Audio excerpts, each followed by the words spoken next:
Assalamu alaikum wa rahmatullahi wa barakatuh. Hello everyone, it's Zainab. Welcome back to my daily reading of Nahjul Balagha. So today, inshallah, I want to read to you sermon number 33. So this sermon was delivered by Imam Ali alayhi salam, otherwise known as Amir al-Mu'mineen alayhi salam, which means commander of the faithful.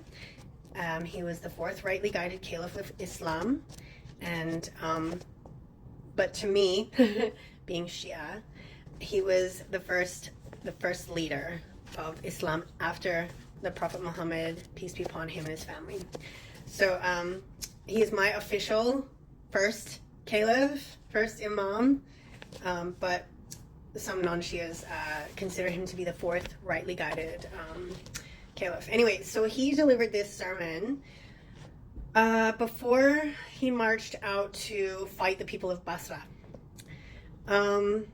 Yeah, so I don't really know the backstory of that. I'm sorry. I'm exploring this book and you're exploring it with me. I'm reading this for the first time. So thank you for jumping on this journey with me. I really appreciate you having me and exploring this journey of Nahjul Balagha together.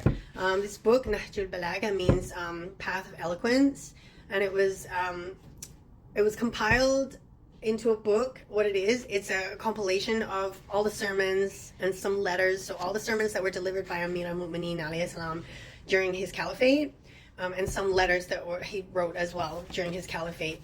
The book was compiled by Sharif. Anyways, a man about 300 or 400 years after Imam Ali. So he went around collecting all the sermons and put them all together and made this book. Anyways, let's get started. Okay, Bismillahirrahmanirrahim. By Allah, it would have been more dear to me than ruling over you, except for the fact that I have established right and warded off wrong. Verily, Allah sent Muhammad alayhi salam. I know it's not meant to be alayhi salam, but I can't remember how to say the Arabic for, so I'm just going to say it in English. Muhammad, peace be upon him and his family, because I'm too dyslexic to be able to remember that. Like, I've been Muslim for 4 years. Astaghfirullah. May Allah forgive me. And I still haven't been able to say that phrase in Arabic, which means peace be upon him and his family. It's like my brain can't work it out. Too dyslexic for that. Anyways, verily Allah sent Muhammad, peace be upon him and his family, when none among the Arabs read a book or claimed prophetic mission. He guided the people till he took them to their correct status and salvation. Their spears, i.e. officers, that's what it says, i.e. officers. So officers, as in assistants maybe, otherwise known as spears. I'm not sure. Anyways, officers. Their officers became straight, but it says their spears became straight. Sorry, I'm confusing the heck out of you. I know. I'm sorry about that. I'm confused. And their conditions settled down. Okay.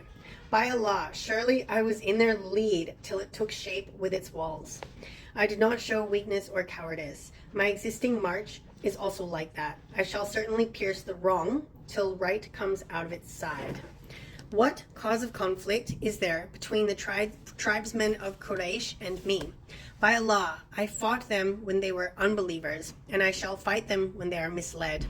I shall be the same for them today as I was for them yesterday. By Allah, the tribesmen of Quraysh only seek revenge against us because Allah has given us the holy Prophet, peace be upon him and his family, and his progeny, preference over them. So we have allowed them into our domain, whereupon they have become, as the former poet says, by my life, you continue to drink fresh milk every morning and continue to eat fine stoned dates with butter. We have given you the nobility which you did not possess before, and protected you with thoroughbred horses and tawny-colored strong spears. And that was the end of his that part of the sermon, I guess. Okay, but there's some commentary here. It says the fact that the poet's aim here is to say that the condition of the addressee's life, from the moral and material point of view, had been worse in the past, and that the poet and his tribe had given him the best means of leading their lives.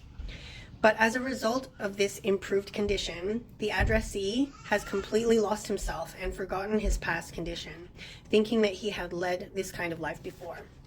Now, Amir al-Mu'minin alayhi salam wants to convey the same idea here to the tribesmen of Quraysh, as Fatima alayhi salam, the holy daughter of the Holy Prophet, peace be upon him and his family, said in her speech about Fadak.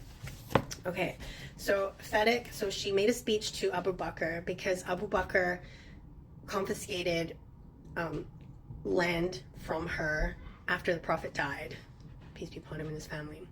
This land was called Fadak. It was a piece of land that was given to her about 4 years before the Prophet passed away. And then when the Prophet passed away, he confiscated, Abu Bakr confiscated it from her, saying that the Prophet leaves no inheritance because he's a prophet. Yet it was given to her 4 years before he passed away, so it's not really inheritance. It was her land. It was her land. And if it was inherited from anyone, it would have been inherited from her mother, Khadija, alayhi salam, because it was with Khadija's wealth as a very successful businesswoman when he and the Prophet, peace be upon him and his family, were married, that they were able to purchase that piece of land. So if she inherited it from anyone, it would have been her mother, alayhi salam.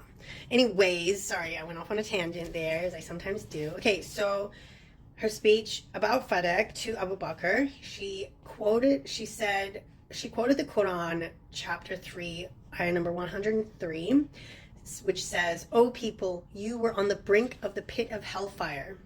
So that was the very short ayah that she quoted from the Quran. And then she continued, she said, "You were as worthless as the mouth of a water skin. The mouth of a water skin. You were of a minority, like a greedy handful, a spark of the hasty.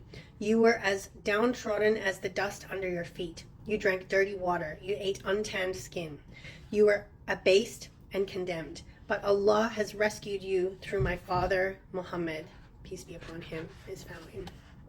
So that was part of her speech that she made to Abu Bakr after he confiscated her land, after the Prophet died, peace be upon him and his family. It's not the whole speech.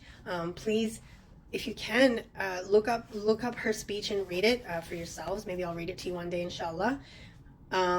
Yeah, she was disgusted with him. She died angry with him. After she made this speech to him, she stopped talking to him until she died. And she died angry with him. And yeah, that's not going to look very good for him on Judgment Day. Anyways, yeah, because the Prophet, peace be upon him and his family, said, "Whoever angers Fatima angers me." And by golly, I wouldn't want to be a person who angered the Prophet, peace be upon him and his family. I don't think you would either. Anyways, thank you for joining me.